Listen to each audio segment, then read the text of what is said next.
Magandang araw sa lahat. Ngayon naman ay pagpapatuloy natin ang ating pinag-uusapan sa gamit ng pandiwa. Ngayon, tatlong gamit ng pandiwa, which is pandiwa bilang pangyayari. Ano nga ba ang pandiwa bilang pangyayari? Ito ay nagaganap kung ang pandiwa ay resulta ng isang pangyayari. Maliban doon, sinasalamin ng pandiwa na ang bawat aksyon ay may kaakibat na reaksyon. So dito sa ating pangungusap ay dapat may sanhi at bunga. Kasi sabi niya dito, ang pandiwa dapat ay nagsasalamin na ang bawat aksyon ay may kaakibat na reaksyon. So tignan natin ang unang halimbawa.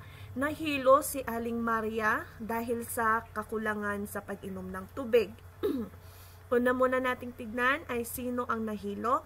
Si Aling Maria. Siya ang tumatayong aktor at ang pandiwa natin ay nahilo. Okay.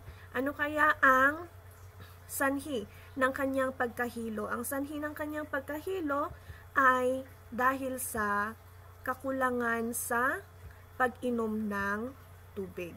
So ano ang pangyayari? Nagkaroon ng kakulangan sa pag-inom ng tubig sa Aling Maria, kaya naman siya ay nahilo. Okay?